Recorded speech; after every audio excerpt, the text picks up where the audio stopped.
Good morning, Yusek.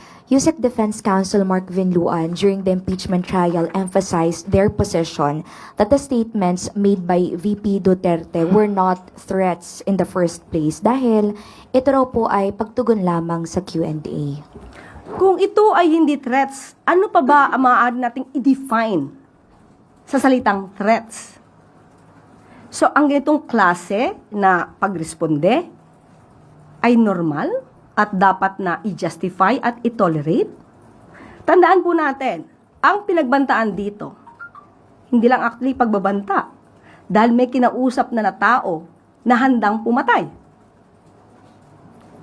Ang sinabihan, ang tao na nais ipapatay, ay ang Pangulo, First Lady, at dating House Speaker.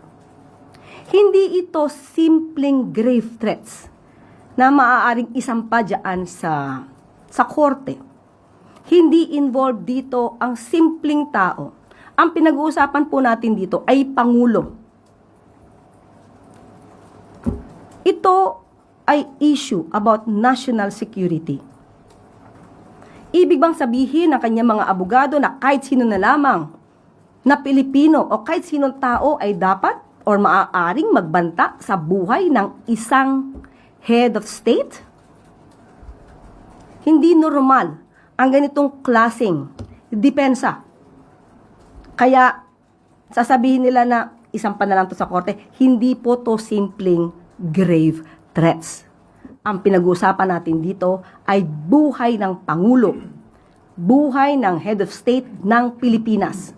At ang nagbabanta ay hindi rin simpleng tao, Vice Presidente, na umamin na siya ay mayroong kakilalang killer.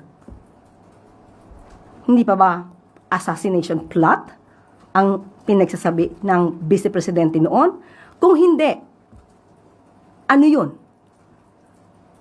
Wala siyang binanggit. Sinabi lang paulit-ulit na assassination plot.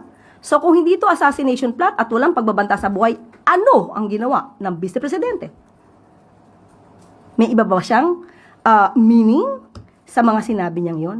In the first place, wala siyang dininay na ito ay kanyang sinabi. Gina-justify na lamang nila kung bakit nila ito sinabi.